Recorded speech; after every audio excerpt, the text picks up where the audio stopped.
জয় কৃষ্ণ কালী মায়ের জয়, জয় সোনা মায়ের জয়, জয় মঙ্গলা মায়ের জয়। বন্ধুরা সবাই কেমন আছেন? আশা করছি সবাই ভালো আছেন, সুস্থ আছেন কৃষ্ণ কালী মায়ের কৃপায়। আমিও ভালো আছি আপনাদের ভালোবাসায় এবং কৃষ্ণ কালী মায়ের কৃপায়। আমি লিপসিং মিঠু আপনাদের জন্য রোজ কৃষ্ণ কালী মায়ের মন্দিরের এবং মঙ্গলা মাকে নিয়ে আপডেট দিয়ে থাকি।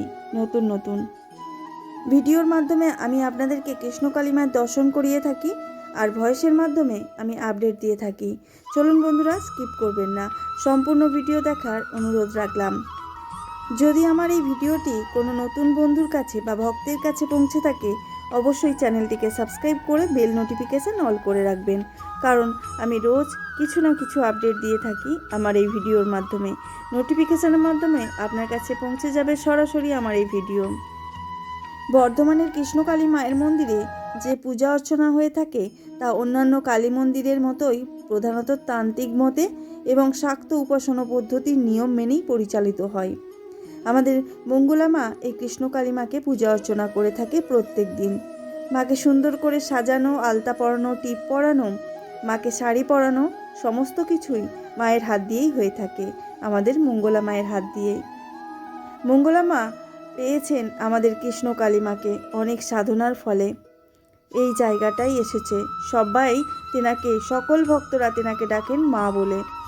কৃষ্ণ কালী মা যেমন আমাদের হৃদয়ে বসে আছেন, সেরকমই আমাদের মঙ্গলা মাও সকল ভক্তদের হৃদয়ে গচ্ছিত। যদিও এই মন্দির প্রতিষ্ঠা এবং জনপ্রিয়তার ধরন কিছুটা আলাদা রকমের, মানুষের মাধ্যমে প্রচারিত হয়েছে আমাদের এই কৃষ্ণ কালী মায়ের মন্দিরের বা মায়ের নাম। সবাই আমাদের কৃষ্ণ কালী মায়ের নামেই চেনেছেন আমাদের মঙ্গলা মাকে। অনেকে আবার এটিকে ভাইরাল মন্দির হিসাবেও চিনে থাকে। তবে দেবীর নিত্য পূজা এবং বিশেষ পূজাগুলি শাস্ত্রীয় ঐতিহ্য ও আঞ্চলিক প্রথা মেনেই চলেন। কৃষ্ণকালী মায়ের মন্দিরে নিত্য পূজা অর্চনা আমাদের মঙ্গলা মাই করে থাকেন। মন্দিরে প্রতিদিন দেবী কালিকার যে নিত্য পূজা হয় তার মূল সেবিকা হলেন আমাদের মঙ্গলা মা। দিনের শুরুতেই দেবীকে জাগানো হয় এবং আরতির মাধ্যমে দেবীর পূজা শুরু করা হয়। অনেক ভক্তরা কৃষ্ণ কালী মাকে দেখার পরেই অপেক্ষা করে থাকেন আমাদের মঙ্গলা মায়ের জন্য, কখন তিনি আসবেন, মায়ের পূজা আরম্ভ করবেন। দেবীকে নতুন বস্ত্র পরাবেন, আলতা পরাবেন, অলঙ্কারে সাজাবেন, তারপরে পূজা আরম্ভ করবেন। আমাদের কৃষ্ণ কালী মাকে সুন্দরভাবে বেশভূষায় সাজিয়ে দেন আমাদের মঙ্গলা মা। তারপরে তারা পুজো আরম্ভ করেন। মাকে সঠিক সময়ে ভোগ নিবেদনও করা হয়। পূজা অর্চনার পরে যে কোনো ভক্ত ওখানে রন্ধনশালাও আছে আমাদের কৃষ্ণ কালী মায়ের মন্দিরের ওখানে। আপনি যদি চান মাকে ভোগ নিবেদন করতে, অবশ্যই ওখানে রন্ধন করে আপনি ভোগ নিবেদন করতে পারেন আমাদের কৃষ্ণ কালী মাকে। একটা নির্দিষ্ট সময়ে দেবীর জন্য রান্না করা ভোগ তেনাকে দর্শন করানো হয়, আর সেই ভোগ সেবা করেন আমাদের মঙ্গলা মা। অনেকে এখান থেকেই অনেক মনস্কামনা পূরণ করে গেছেন। সন্ধ্যায় ধূপ, প্রদীপ ও শঙ্খ বাজিয়ে দেবীর বিশেষ আরতি করা হয়, যা ভক্তদের কাছে অত্যন্ত গুরুত্বপূর্ণ।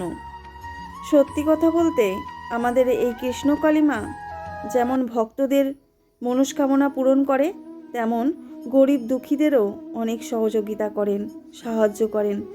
কেন বলুন তো? কারণটা হচ্ছে আমাদের এই কৃষ্ণকালী মা এসেছেন বলেই কিছু মানুষ যারা টোটো চালায়, অটো চালায় বা কোনো ফুলের বিজনেস করে, তাদের পেট চলছে আমাদের কৃষ্ণকালী মায়ের মন্দিরের থেকে।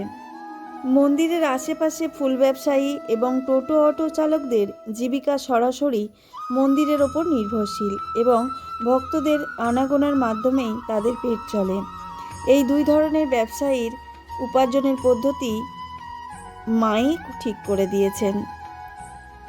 ভক্তরা মন্দিরে প্রবেশ করার আগে কৃষ্ণকালী মায়ের উদ্দেশ্যে পুজো দেওয়ার জন্য ফুলের মালা, বেলপাতা, দূর্বা, চন্দন, ধূপ, প্রদীপ এবং অন্যান্য উপকরণ দিয়ে তৈরি ছোট্ট ডালি নিয়ে সেটা মন্দিরে আসেন। ওখান থেকেই পাওয়া যায় সমস্তটাই। প্রতিদিনের পূজার জন্য বা বিশেষ দিনে দেবীকে নিবেদনের জন্য ভক্তরা বিভিন্ন আকারের ফুলের মালাও কেনেন। অনেক সময় ভক্তরা পূজার সামগ্রীর সাথে মিষ্টি, ফল ইত্যাদি নিয়ে আসেন, কিন্তু আমাদের কৃষ্ণকালী মায়ের মন্দিরে আমাদের মঙ্গলা মা মিষ্টি নেন না। ওখানে কিছু কিছু ব্যবসায়ী আছেন, শুধু ভক্তদের জন্য নয়, সরাসরি মন্দিরের কর্তৃপক্ষকেও নিত্য পূজা, আরতি ও সাজসজ্জার জন্য নিয়মিত ফুল ও ফলের মালা সরবরাহ করেন। ফুল ব্যবসায়ীদের উপার্জনের পরিমাণ ঋতু, উৎসব এবং দিনের ওপর নির্ভর করে। টোটো বা অটো চালকদের জীবিকা সম্পূর্ণভাবে তীর্থযাত্রী বা ভক্তদের পরিবহন করার ওপর নির্ভরশীল। স্টেশন বা বাসস্ট্যান্ড থেকে মন্দিরের দূরত্ব কিছুটা মাত্র। দূর দূরান্ত থেকে আসা ভক্তদেরকে রেল স্টেশন বা বাসস্ট্যান্ড থেকে মন্দিরে পৌঁছে দেওয়া এবং আবার ফিরিয়ে আনাই তাদের প্রধান কাজ। এর থেকে তারা কিছু মূল্য ধার্য করে রেখেছেন, সেই মূল্যটা ওনাদেরকে দিতে হয়। তাহলে আপনারা বুঝতেই পাচ্ছেন আমাদের কৃষ্ণকালী মায়ের মন্দিরের থেকে ভক্তরা যেমন উপকৃত হচ্ছে, তেমন কিছু ব্যবসায়ী শ্রেণীর মানুষরাও আমাদের মন্দির থেকে উপার্জন করতে পারছে। তাই মা যে সবার, সেটা আমরা বুঝতে পারছি। চলুন বন্ধুরা, আজ এটুকুই। ভালো থাকবেন, সুস্থ থাকবেন। জয় কৃষ্ণকালী মায়ের জয়।